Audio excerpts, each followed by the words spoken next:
Gracias, Padre. Gracias por este día y gracias por esta oportunidad de poder compartir tu palabra. Gracias, Señor, que sea impartido a través de tu Espíritu Santo, que tú abras los ojos del entendimiento y tú, Señor, nos muestres claramente lo que quieres entregar este día, en el nombre de Jesús. Amén. ¿Saben qué? Este tema no es fácil porque pisa los callos, porque habla del orgullo. Y la semana pasada estuvimos viendo la introducción y acerca de más o menos de qué se trata. Y finalmente nos damos cuenta que nosotros a veces no lo vemos, porque a veces no nos miramos en cuanto a nuestras reacciones, sino que justificamos todo lo que hacemos. ¿Se acuerdan lo que dije la semana pasada? Lo del café, ¿cierto? Entonces cuando pasan cosas, a veces le echamos la culpa a alguien, ¿cierto? Como dice el dicho, el cojo siempre le echa la culpa al empedrado. A veces no nos damos cuenta que acumulamos cosas en nuestro corazón, que guardamos cosas en nuestro corazón, pero cuando vienen los embates de la vida, se derrama lo que está adentro. Se derrama lo que no hemos tratado con la palabra de Dios. Y a veces no nos gusta tratar ciertas cosas con la palabra de Dios. ¿Por qué? Porque el Señor dice que Él no cambia. Él es uno. Entonces a veces nosotros queremos darle argumentos para que Él cambie de parecer, pero Él sigue diciéndonos lo mismo. Porque la Biblia dice que todo va a pasar, pero su palabra no va a pasar. Entonces no cambia. Y a veces ahí a nuestra carne no le gusta, porque nos gustaría que estuviesen de acuerdo con nuestras emociones o con nuestros sentimientos, a veces con nuestro pasado, a veces con nuestras vivencias, que son válidas, pero mayor es la palabra. Y debemos acostumbrarnos a poner la palabra por sobre todo eso. Amén. Así que vamos a seguir estudiando. Muchas veces no nos damos cuenta porque el egocentrismo habla del centrarse en el yo. Sí, pastora, sí, lo dijo la semana pasada, sí, pero te hace a ti el centro de todo, el hoyo, el queque, la última Coca-Cola del desierto, todo. O sea, todo gira en torno a ti. Y a veces no nos damos cuenta, pero cuando suceden cosas importantes en nuestra vida, a veces se transforman en crisis. Pero esas crisis a veces no tienen que ver con que nosotros digamos que amamos a alguien, sino que tiene que ver con nosotros. La Biblia dice que los esposos aman a sus esposas como Cristo amó a la iglesia.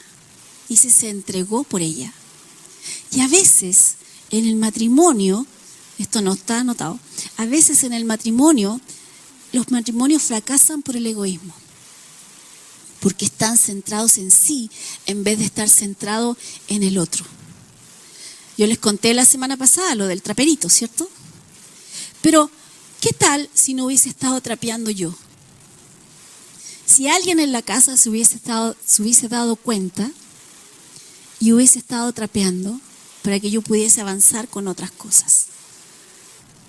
¿Qué tal que no me digan te ayudo, sino que hagan? Porque me aman, porque me ven que estoy cansada, porque me ven que no todos los días tengo que hacer todo, porque estamos en una sociedad que todavía le cuesta darse cuenta que es machista. Y esperan que la mujer haga todo en casa. Esperan que la mujer tenga energía para todo y después acostarse y tener energía para él también. Y a veces miran a la mujer como si la mujer no hiciese nada en casa y no valoran el trabajo que se hace desde que despertamos hasta que dormimos. ¿Qué tal si cambiamos la mirada y no es la mujer la que hace todo en la casa, sino que es el varón?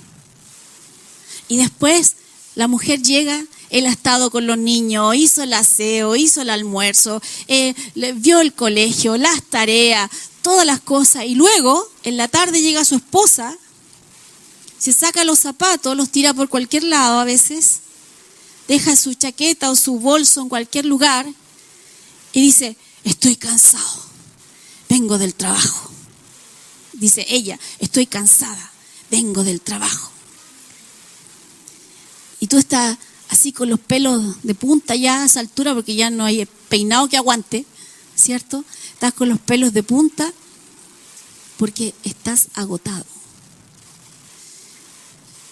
Y más encima después se sientan a la mesa, ellas, pidiendo que las atiendan, que les pongan la mesa, que les sirvan, porque trabajaron todo el día.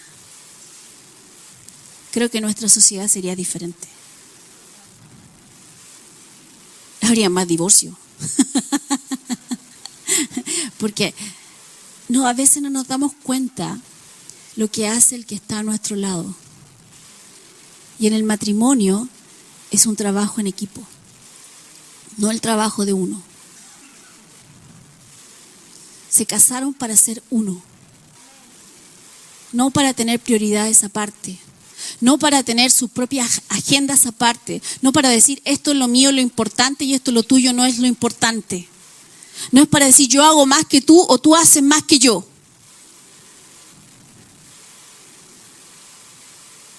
No es para decir te ayudo, si es tu responsabilidad. Tú vives ahí. Es tu casa. Como es la casa de todos. Como siempre yo digo en la iglesia, los que somos de casa hacemos de todo. A las visitas los atendemos. Algunos viven en casa y quieren que se le atienda como visita. Porque están cansados. Porque trabajan. Entre comillas, ¿cierto? ¿Qué tal si partimos pensando eso? ¿Se acuerda que la semana pasada les dejé una tarea? Que lo hicieran en el matrimonio, que pensaran, que vieran qué cosas de repente hacemos y que se centran en el yo. Yo estoy cansado. Yo estoy agotado. Yo estoy exhausto, como un chiste que nosotros tenemos en la familia. Exhausto. ¿Por qué no dar la milla extra? Si a veces lo hacemos con tanta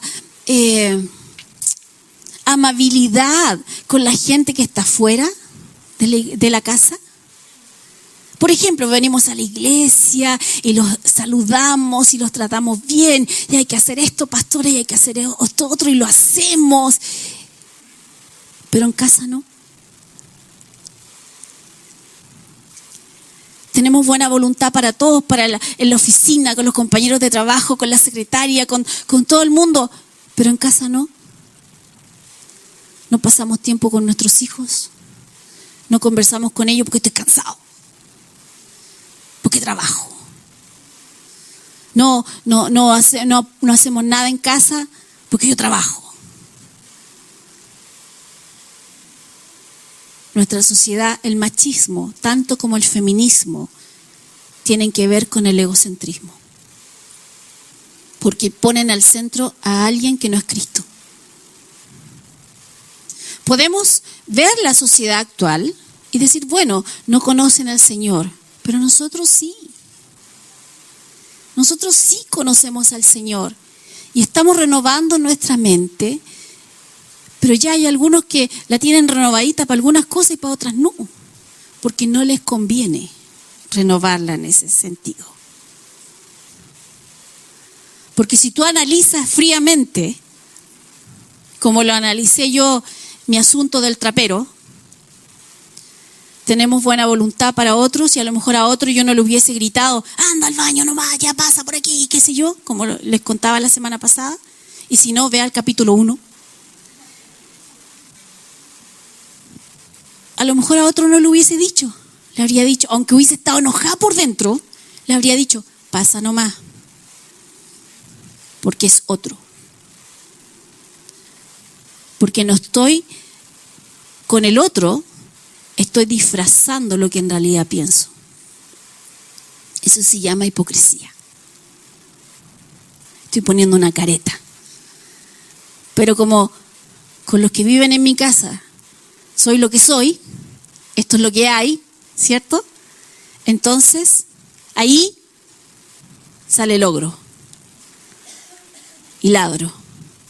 No. Tenemos suficiente evangelio para darnos cuenta que no. Que ya es tiempo de hacer cambios. Y esos cambios comienzan en casa, con nuestros hijos, con nuestros cónyuges, no centrándonos en nosotros, sino que amando como Cristo amó a la iglesia, que se entregó por ella. Ese es el corazón del varón en su casa. Se entregó por su esposa.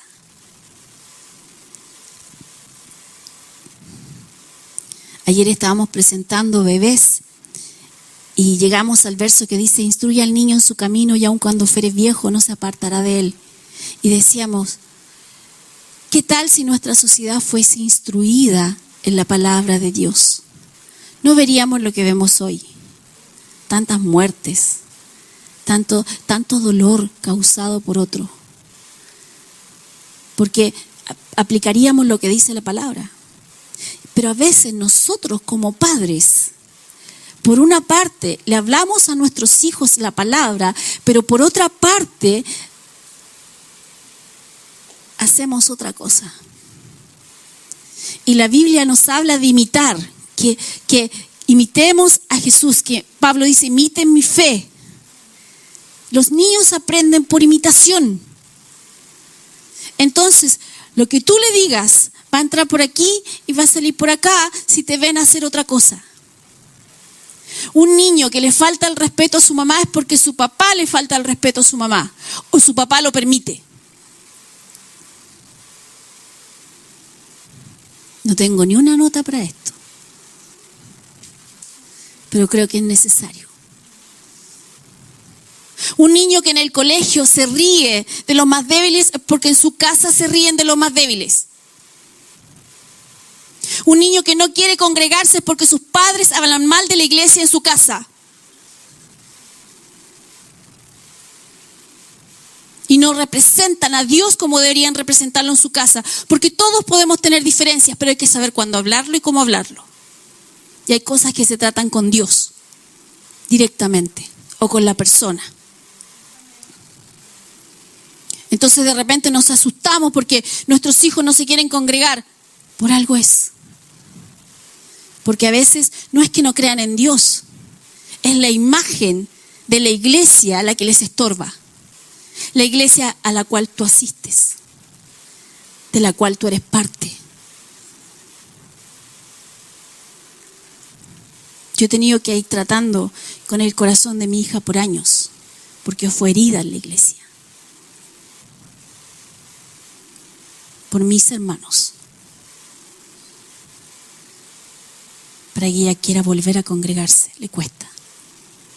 Y lo estoy diciendo, por eso, le estoy diciendo brutalmente honesta.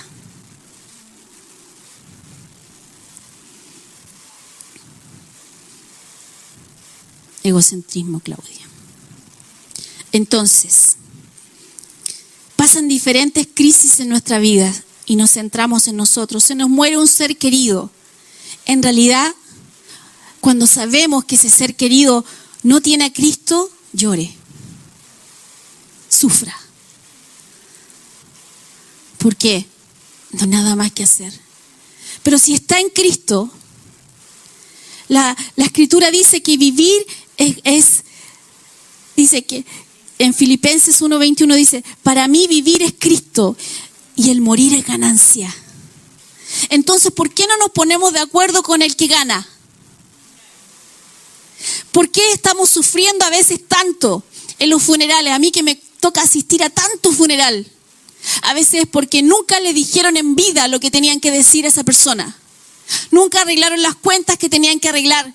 Y cuando ya no hay nada más que hacer, sufren, pero no sufren por ellos, porque ellos ya no están, sufren por ti. Porque tú no arreglaste las cosas a tiempo, porque tú no dijiste las cosas a tiempo, porque tú te das cuenta que se te acabó el tiempo. Y ya no lo vas a tener más.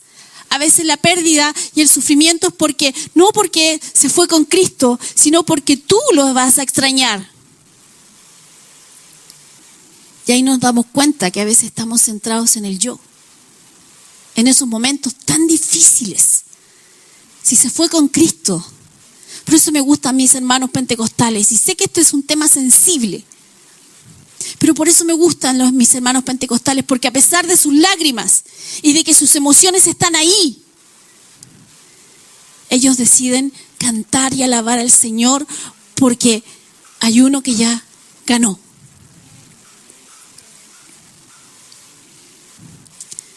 Y eso nos muestra que cuando pasamos momentos difíciles, ¿dónde debe estar nuestro enfoque? Lo que dice la palabra. Cuando a mí me fueron a decir esto acá en casa una vez, porque yo estaba con una depresión porque se murió mi abuelo, quería pegarle al que me lo dijo.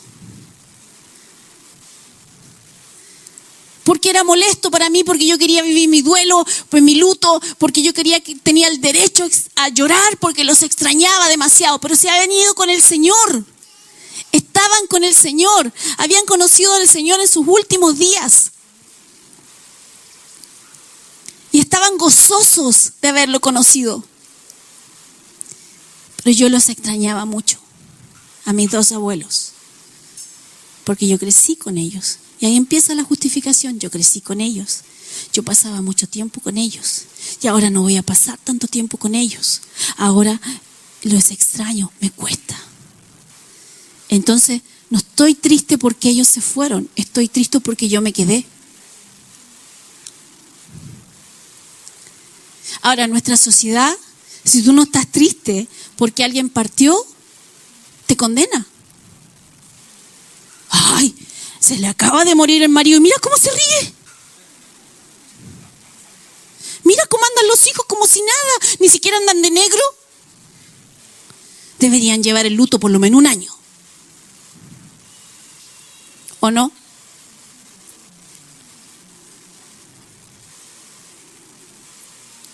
Y si lo vemos contento, ¿qué decimos? A lo mejor que no lo quería tanto.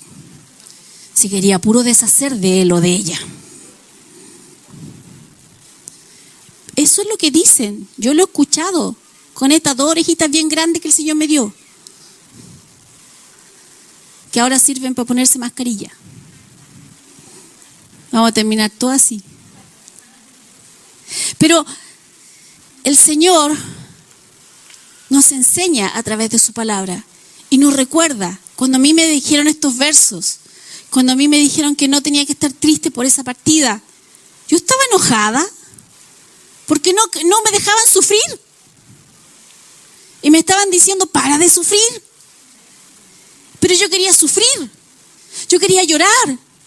Yo quería, todo lo que veía me recordaba a ellos. Y su ausencia para mí.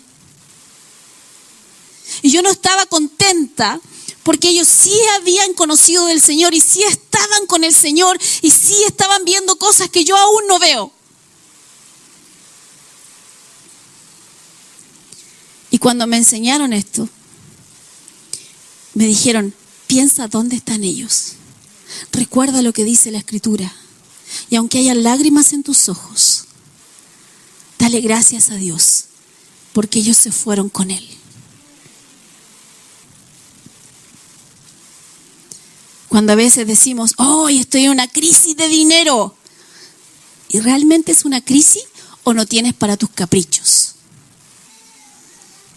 Porque hay gente que sí está en crisis, que no tiene para pagar el arriendo o el dividendo, que a veces no tienen para comer, a veces no tienen para vestir a sus hijos, que a veces realmente no les alcanza. A veces tienen que comprar tantos remedios y no tienen para comprarlos. Y están a las justas. Y a veces tú estás molesto y dices, creí al Señor por esto y todavía no lo veo. Pero es un capricho. La Biblia dice, no tienen porque piden para sus deleites. Piden mal.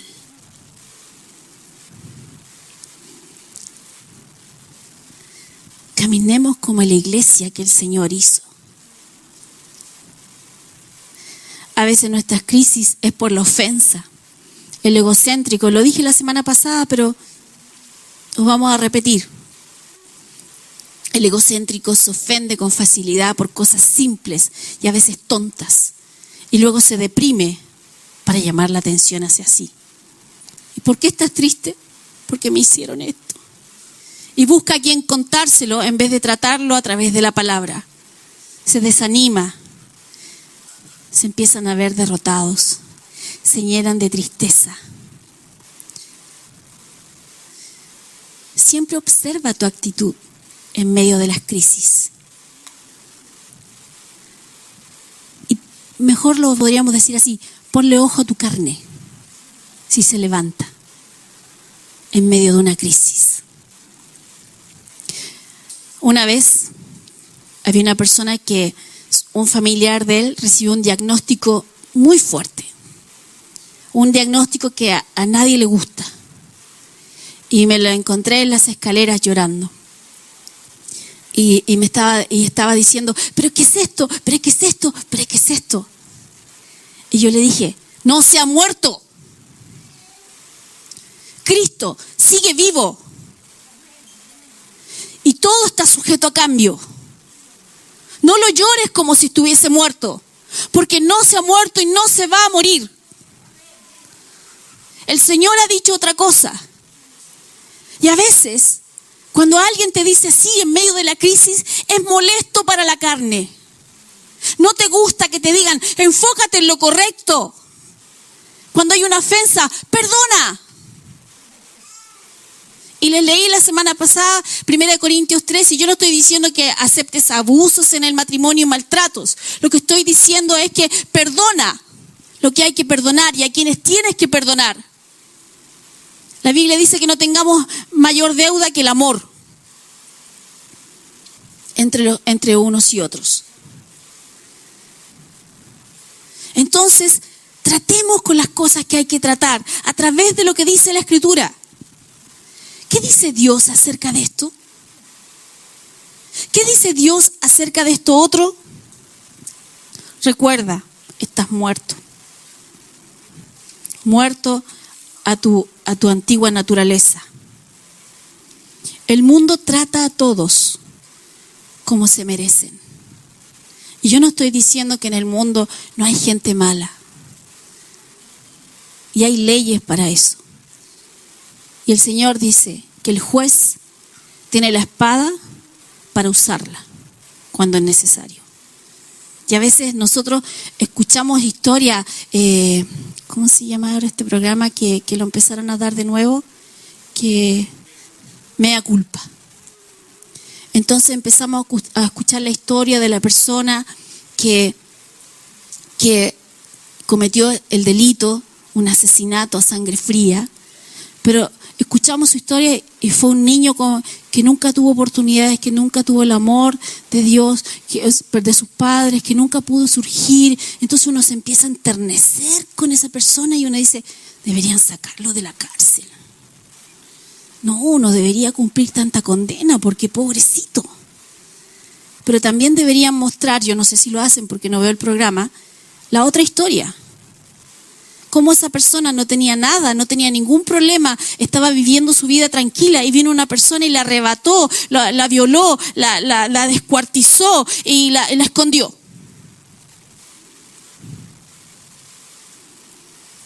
Entonces a veces para nosotros es como,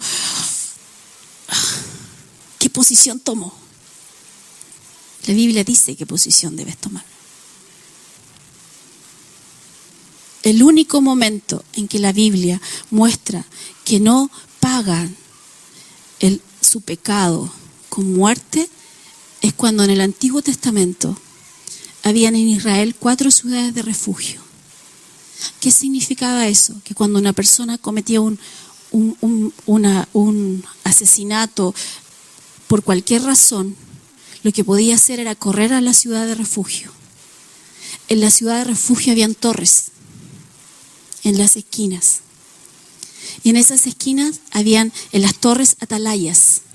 Entonces ellos tenían que mirar y venía una persona corriendo y todos los otros detrás a justiciarlo, porque eso es lo que decía la ley. Entonces lo venían a justiciar y él venía corriendo y el atalaya avisaba, ¡viene uno! Y se abrían las puertas de la ciudad de refugio y entraba ese uno y podía vivir ahí sin pagar su condena hasta que el sacerdote que estaba a cargo de esa ciudad de refugio muriera. Y en el momento que el sacerdote moría, entonces su culpa quedaba pagada. es una figura de Cristo. La única forma en que nuestras culpas no son cobradas, no tienen que ser pagadas, es a través del sacrificio del Hijo. Y cuando una persona pone su fe en el sacrificio del Hijo, entonces es perdonado. Porque Él murió y pagó por ti. Pero en nuestra sociedad no es así. No todos son creyentes. Entonces, ¿qué hacemos? Hay leyes que se deben cumplir.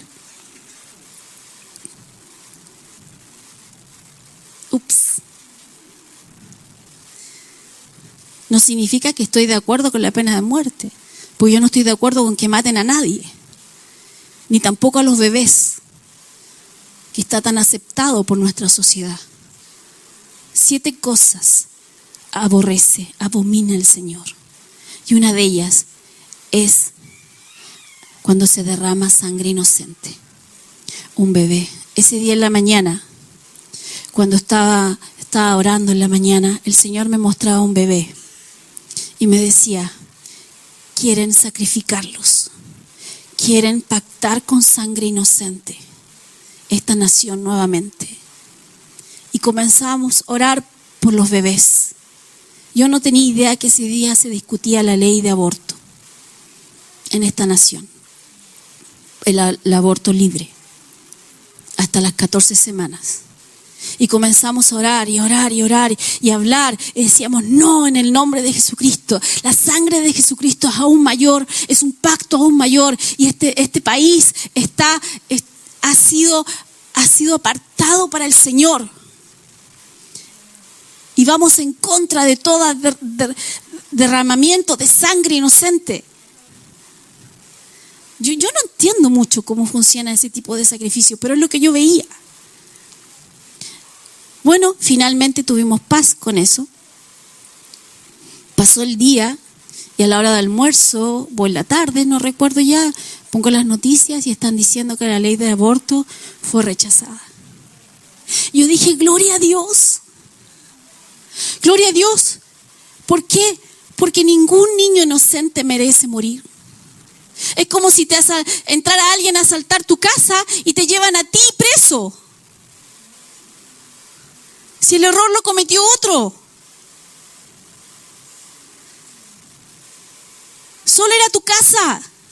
Solo es él o ella que no pidió estar. ¿Por qué lo tienen que matar? Y ahí el egocentrismo. Puedes buscar 1,000 excusas para avalar un aborto libre. Pero realmente, ¿tienen que ver con lo que dice la palabra de Dios o no? ¿O es tu carne la que trata de justificar un acto de ese tipo? ¿Y qué tal si ya no son 14 semanas, son 40 años? Y viene una persona y te mata a ti. Y dejémoslo libre, pues total tú le molestabas. No cumpliste sus expectativas, apareciste en su vida en un momento inadecuado. No te llamó a su vida, por lo tanto no tenía derecho a irrumpir en mi vida. Lo maté. Ahí ya no nos gusta. Lo maté porque yo quería sus cosas y no me las entregó. Entonces yo tengo el derecho a matarlo porque yo quiero lo de él. Un asalto. Cambia la perspectiva cuando tú te pones en el zapato del otro. Son temas difíciles, yo sé. Son temas que nos remecen. Pero yo conozco gente que fue violada y que tuvieron a sus hijos. Y sus hijos sirven al Señor. Que no eligieron deshacerse del hijo, aún a pesar de la circunstancia en la que vino. Conozco gente que sus hijos tenían un mal diagnóstico y oramos por ellos y los niños nacieron sanos.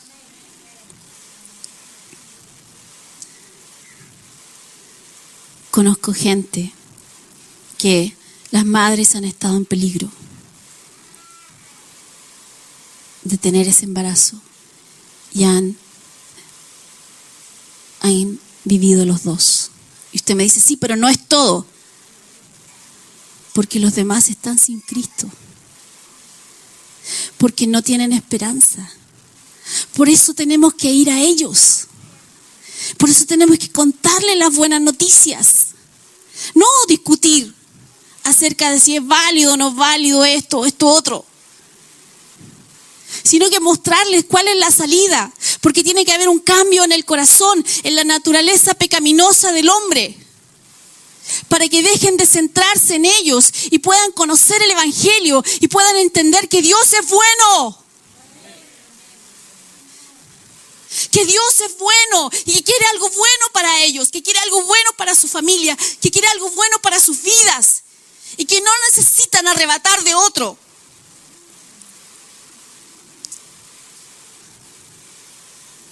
Yo sé, me estoy metiendo en las patas de los caballos. Pero así es el egocentrismo. Te nubla. Porque te centra en el yo. Leímos la semana pasada, Proverbios 13:10, por la soberbia solo viene contienda. ¿Y qué es la soberbia? Un sentimiento de superioridad frente a los demás, que provoca un trato distante y despectivo hacia ellos. Rabia o enfado que muestra una persona de manera exagerada ante una contrariedad. No somos superiores. Somos hijos de Dios por la gracia de Dios, porque no lo merecíamos. Y ninguno de los que está afuera lo merece, al igual que nosotros. Y esta es la mejor época para mostrar el amor de Dios a aquellos, a quienes la Biblia dice, con suerte uno muere por su amigo. Dice, pero Él vino a morir, nosotros éramos sus enemigos. ¿Puedes ir y abrazar a tu enemigo? ¿Puedes ir y celebrar con el de la católica? Claro, porque los que somos futboleros, yo soy futbolera en ese sentido. Entonces, claro que duele, pues. Yo tengo un amigo pastor que dijo, yo no sé si alguna vez le predicaría a un colocolino, él es de la Chile. Y yo le dije, bueno, tu pastora es colocolina. Me dijo, es lo único que acepto, pastora. Pero imagínense un equipo de fútbol, ¿qué otras tantas cosas nos dividen?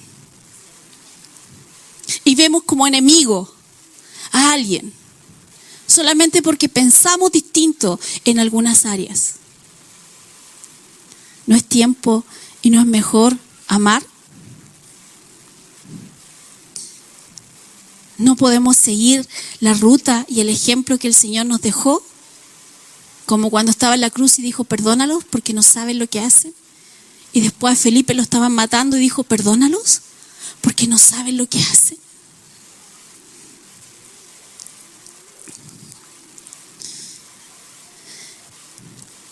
El mundo trata a todos como se merecen, pero nosotros somos creyentes y nosotros tratamos a otros como nosotros queremos ser tratados.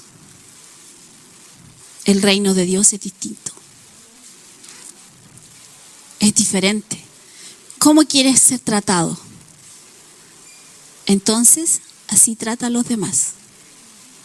¿Quieres ser perdonado? Si fueses tú el que cometió el error, si fueses tú el que cayó en falta, ¿te gustaría que te perdonaran? Si hay un arrepentimiento genuino. Y aunque no hubiese arrepentimiento, porque el perdón no depende del otro, depende de ti.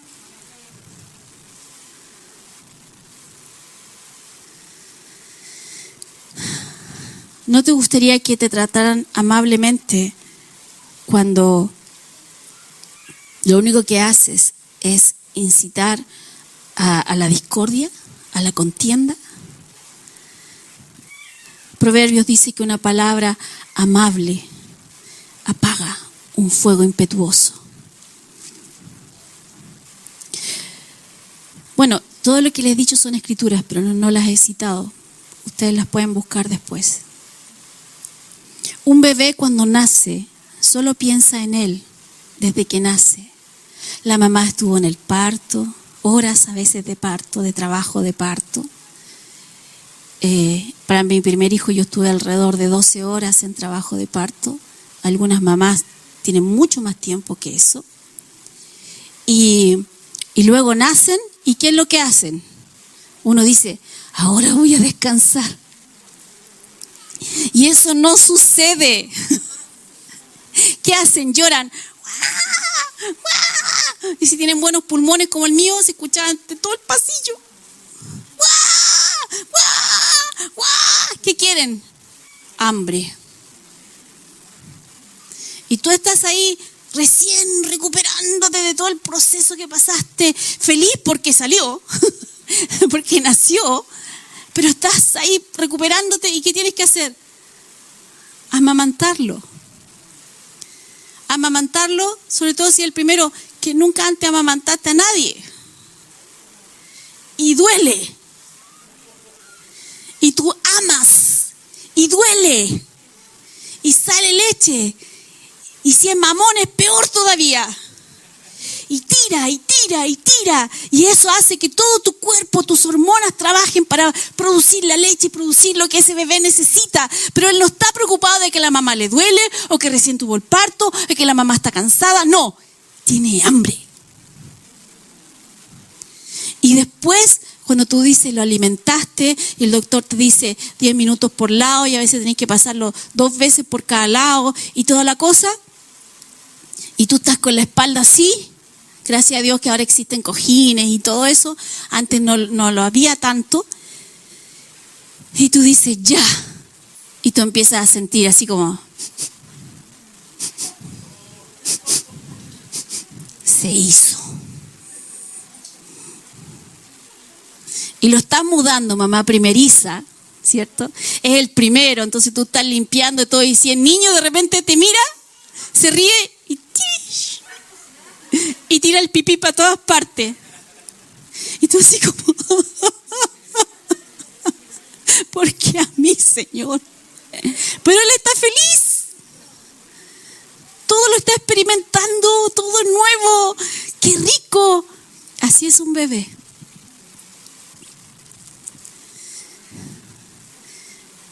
Cuando crecemos, ya no somos así. Ya no somos el centro de todo. Entonces yo ya tengo hijos grandes.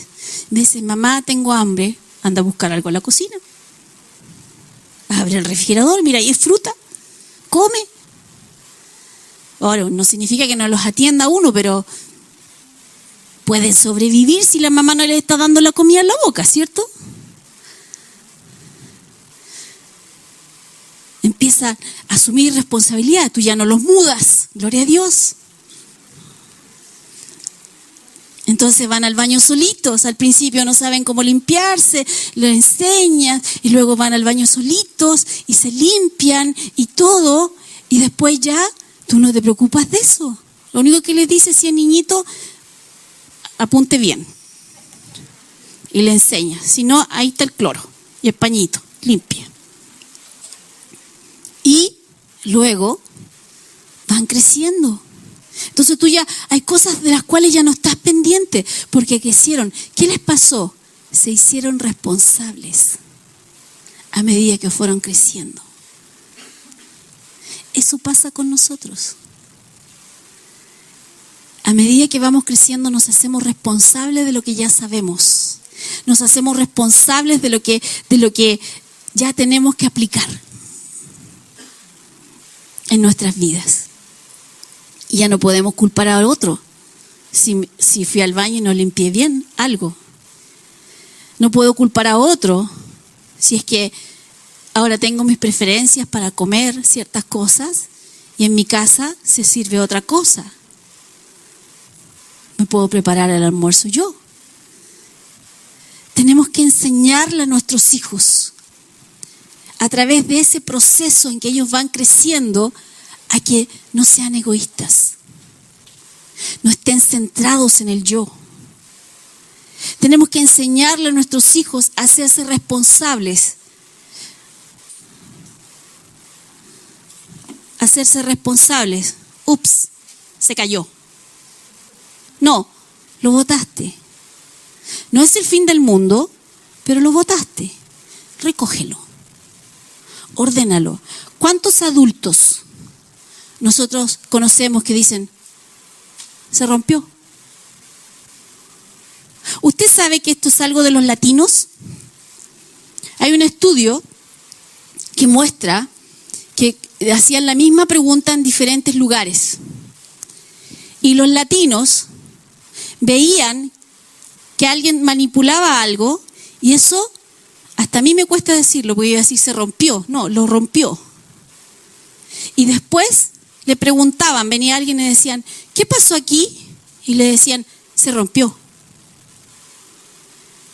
Pero si tú le preguntabas en otras esferas del mundo, decían, lo rompieron.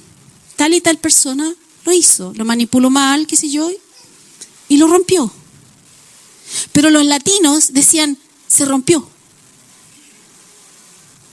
Porque estamos acostumbrados a no asumir el costo o la responsabilidad de nuestros actos. Entonces culpamos a otro. Eso es orgullo.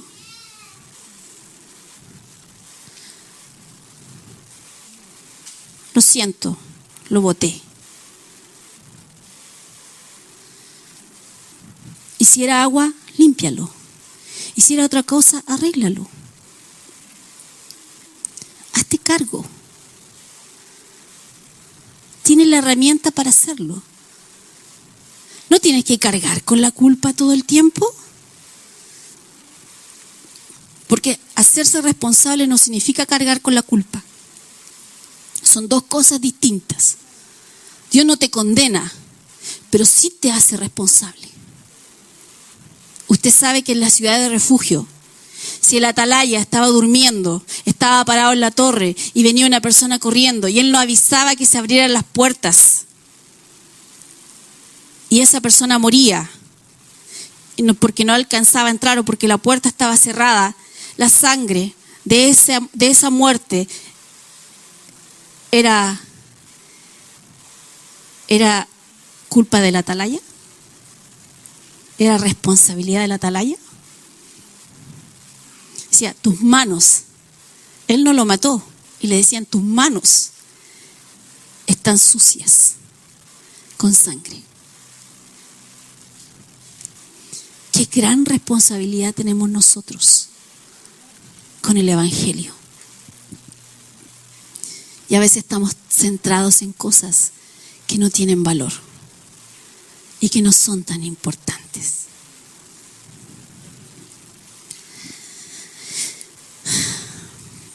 Vayamos al supermercado. Hay un niño, hay un papá que va con su hijo al supermercado. Y el niño justo ve el autito que quiere. Y el niño dice, quiero un auto. O quiero el auto, ato. ¿Cierto? Ato. Quiero. Yo.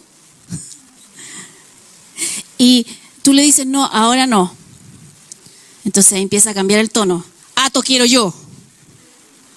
Entonces tú le dices, no. Y te dice, ato, quiero yo. Y tú le dices, no. Siguiente, se tira al piso, empieza a llorar. ¡Guau! ¡Guau! ¡Quiero el auto! Y ahí hablan clarito. Entonces la gente te empieza a mirar. Y algunos hacen así como, uy. Entonces, ¿qué está pasando en ese momento?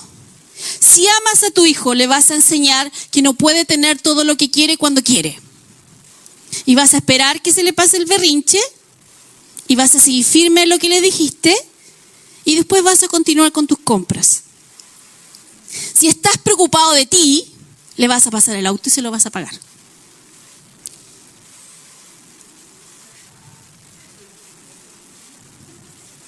Porque no quieres que la gente te mire así, porque la gente puede pensar que tú le hiciste algo malo al niño. Y tú no quieres ser juzgado por la gente. Entonces, dale el auto. Ya, no importa, dejamos de comer arroz, pero dale el auto. ¿Qué estás criando? La próxima pataleta va a ser peor. El problema es que hay adultos que hacen pataleta, que ya no son niños en el supermercado, sino que son adultos en su matrimonio y tratan de manipular al otro haciendo berrinches. Pucheros.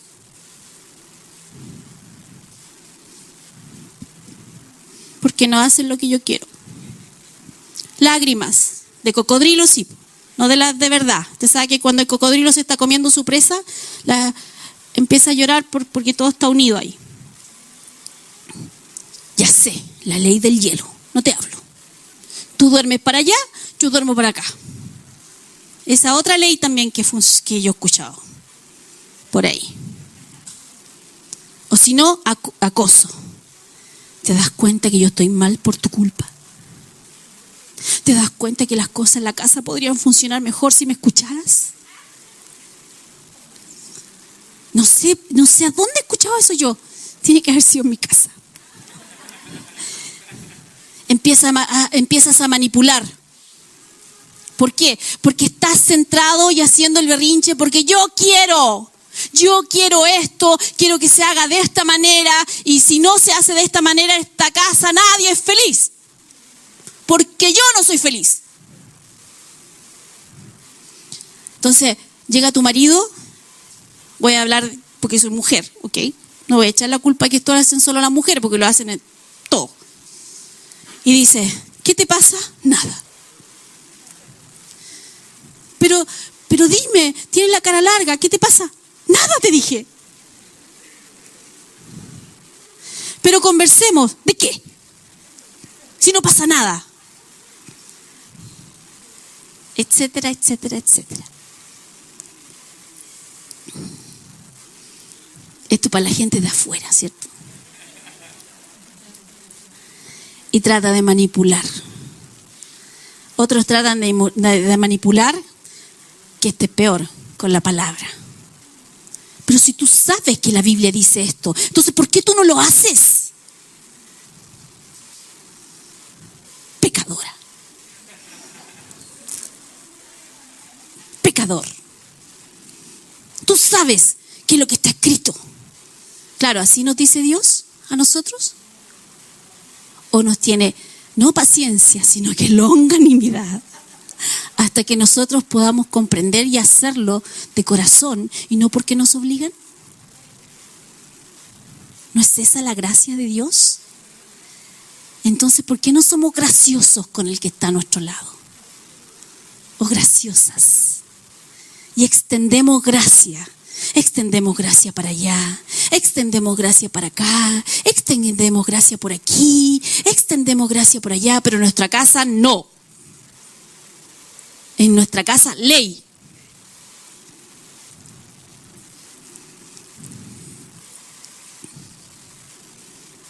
Cuando somos maduros al aplicar la palabra, nos damos cuenta que el centro no eres tú.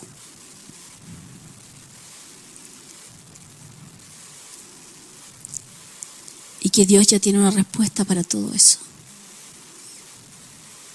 Que hay que leer. Ahora tenemos tantas formas en que podemos tener de la palabra de Dios. Antes no todos teníamos acceso a una Biblia. Hoy la tienes en Google. Hoy tienes varias versiones de la Biblia y puedes comparar y puedes ir y puedes leer. Pero a veces no queremos, porque sabemos lo que vamos a encontrar. Como cuando Jonás le dijo al Señor, yo sabía que tú los ibas a perdonar si ellos se arrepentían. Por eso yo no quería ir. Y por eso yo no les quería decir que tú habías dicho un juicio sobre ellos. Porque yo sabía que si ellos se arrepentían, tú los ibas a perdonar. Y por eso se fue a sentar ahí enojado. Porque el rey convocó ayuno a todos. y arrepentimiento. Y todos fueron y le pidieron perdón a Dios. Y Dios dijo, bueno, el juicio que venía sobre esta nación ya no viene más. Y cuando Jonás estaba hablando con ellos, estaba enojado. Pero no con ellos. Estaba enojado por la abundante misericordia de Dios. Estaba enojado porque Dios había extendido misericordia a alguien que él no quería que se le extendiera misericordia. Si no puede decir amén, diga ouch, pero diga algo. Nuestro Dios no es así. La Biblia dice que Dios es amor, pero no ese amor así, paz, sino que amor de verdad, que te ama y por eso te corrige, que quiere lo mejor para ti, por eso te muestra el camino, porque Él es un buen padre y no enseña con vara, enseña con instrucciones y a través del ejemplo. Amén. Amén. Padre, gracias por este tiempo con tu palabra. Gracias, Señor, por tu Espíritu. Y gracias, Padre, porque podemos confiar plenamente en ti. Porque tú eres bueno. Porque tú eres bueno. Porque tú eres bueno. Gracias, Señor. Amén. Y amén.